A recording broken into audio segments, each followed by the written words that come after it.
Hello friends, आप सभी लोगों का स्वागत है आपके अपने YouTube channel math classes with Javed में। तो फ्रेंड्स, आज हम डिस्कस करेंगे 30 जनवरी 2025 के मोस्ट इम्पोर्टेंट करंट अफेयर्स के क्वेश्चन को। तो आप इस पूरे सेशन को लास्ट तक जरूर देखिएगा। और अगर आप हमारी वीडियो को पहली बार देख रहे हैं तो चैनल को सब्सक्राइब करना ना भूलें, ताकि हमारे द्वारा कुछ भी अपडेट किया जाए उसका नोटिफिकेशन आपको सबसे पहले मिल सके। और इस वीडियो का पीडीएफ आपको हमारे टेलीग्राम चैनल पे मिल जाएगा, जिसका लिंक वीडियो के डिस्क्रिप्शन में दिया गया है। आप उसे वहां से इजीली डाउनलोड कर सकते हैं। तो चलिए आज के सेशन को करते हैं स्टार्ट। तो सेशन को स्टार्ट करने से पहले हम लोग पिछले दिन यानी 29 जनवरी के करंट अफेयर्स का क्विक रिवीजन कर लेते हैं, जिसमें पिछले दिन हम लोगों ने पढ़ा था हाल ही में महिला हॉकी इंडिया लीग 2024-25 का खिताब किस टीम ने जीता है। तो इसे ओडिशा वॉरियर्स ने जीता है। हाल ही में धनलक्ष्मी बैंक के कार्यकारी निदेशक कौन बने हैं। तो पी सूर्यराज बने हैं। हाल ही में किस शहर को वेटलैंड मान्यता प्राप्त शहरों की सूची में शामिल किया गया है। तो इंदौर और उदयपुर, इन दो शहरों को वेटलैंड मान्यता प्राप्त शहरों की सूची में अभी हाल ही में शामिल किया गया। हाल ही में किस राज्य ने 17 धार्मिक स्थलों पर शराब की बिक्री पर प्रतिबंध लगाया है।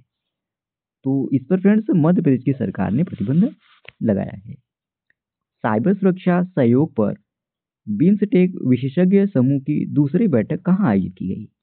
तो यह नई दिल्ली में आयोजित की गई। हाल ही में किसके द्वारा लिखी पुस्तक Sumitra Chatterjee and his world का विमोचन हुआ। तो यह फ्रेंड्स संघमित्रा चटर्जी के द्वारा लिखी हुई पुस्तक है। अभी इसी पुस्तक की हाल ही में विमोचन हुआ है।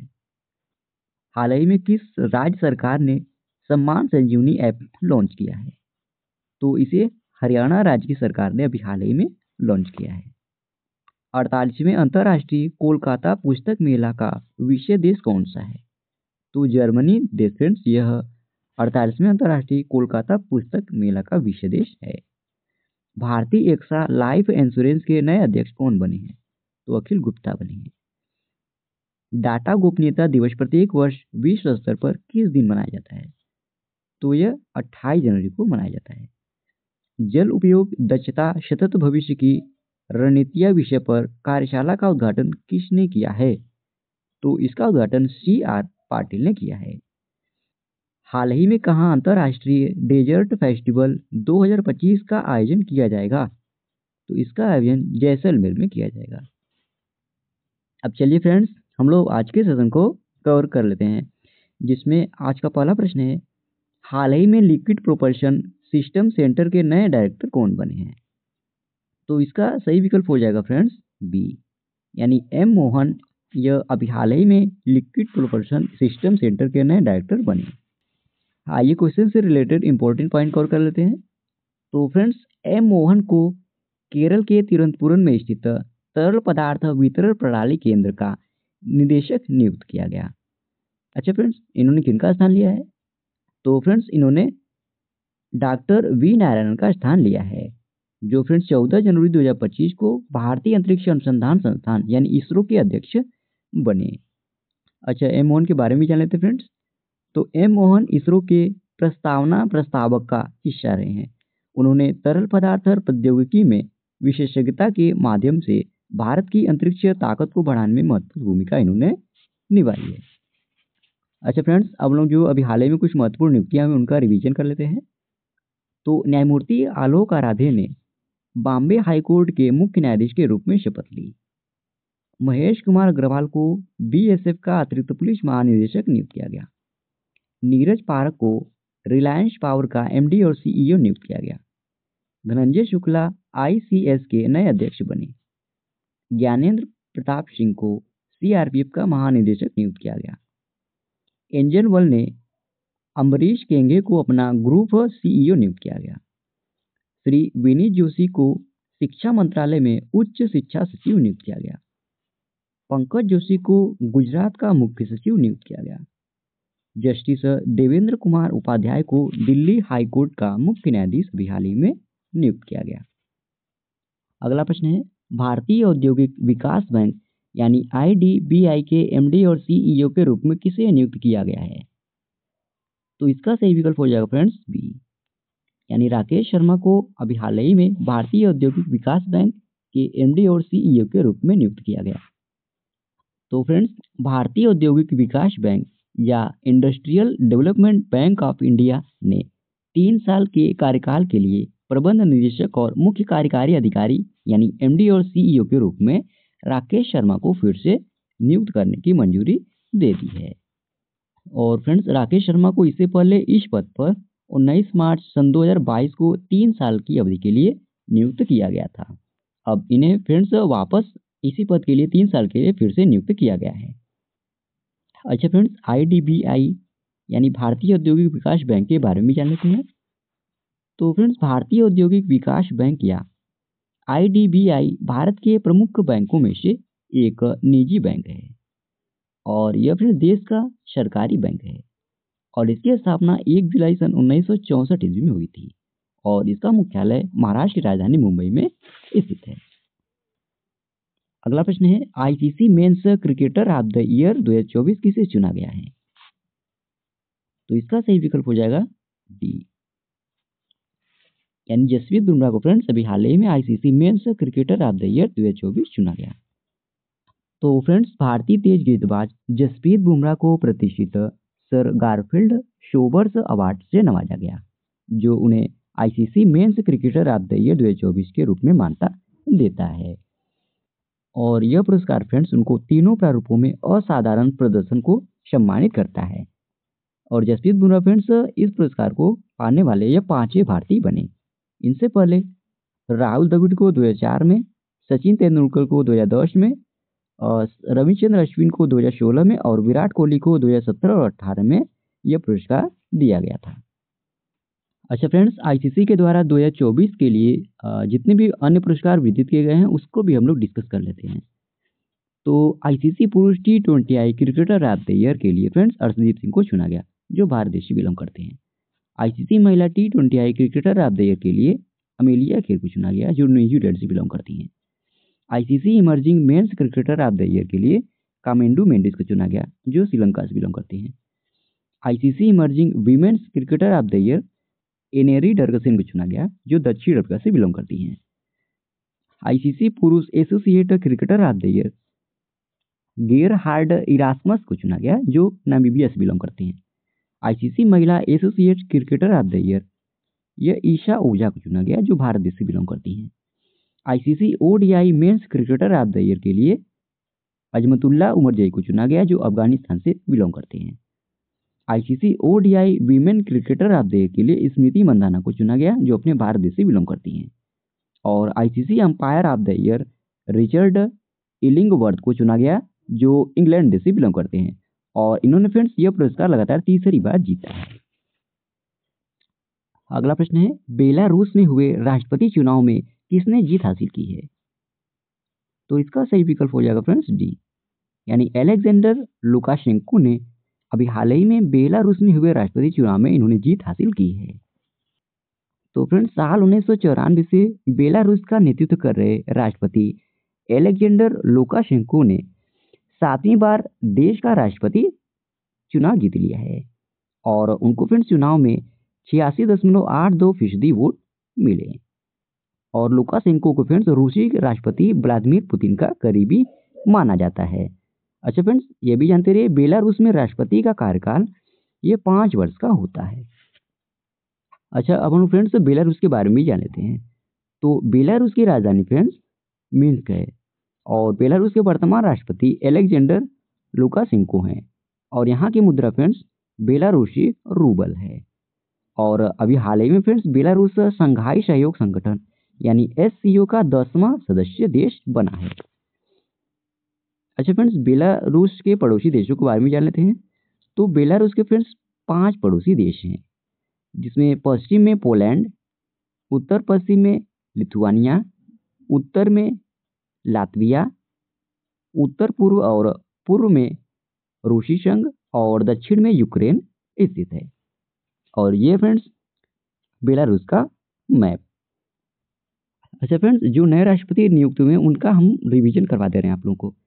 तो घाना के राष्ट्रपति जॉन महामा बने, अमेरिका के राष्ट्रपति डोनाल्ड ट्रंप बने, बेलारूस के राष्ट्रपति जनरल जोसेफ ऑन बने, वेनेजुएला के राष्ट्रपति निकोलस मादुरो बने, रवांडा के राष्ट्रपति पॉल कागामे बने, बोत्सवाना के राष्ट्रपति ड्यूमा बोको बने, लिथुआनिया के राष्ट्रपति गितानस नौशेदा बने, आइसलैंड के राष्ट्रपति हल्ला ट्रामस डोटी बने, मैक्सिको की पहली महिला राष्ट्रपति क्लाउडिया शिम्बाम बनी, स्लोवाकिया के राष्ट्रपति पीटर पेलेग्रिनी बने, इंडोनेशिया के राष्ट्रपति प्रबोवो सुबियांतो बने, पनामा के राष्ट्रपति जोश राउल मोनिलो बने, चाड के राष्ट्रपति इद्रिस डेबी बने, अर्जीलिया के राष्ट्रपति अब्देलम दजीर तेब्बोने बने, श्रीलंका के राष्ट्रपति अनुरा कुमारा दिशानायके बने, जॉर्जिया के राष्ट्रपति मिखाइल कवेलाशविली बने, उरुग्वे के राष्ट्रपति यामांडू ओरसी बने और क्रोएशिया के राष्ट्रपति जोरान मिनोविच बने। अगला प्रश्न है, असम की दूसरी राजधानी किसे बनाया जाएगा? तो फ्रेंड्स, डिब्रूगढ़ को असम की दूसरी राजधानी बनाया जाएगा, यानी ये ऑप्शन सही हो जाएगा।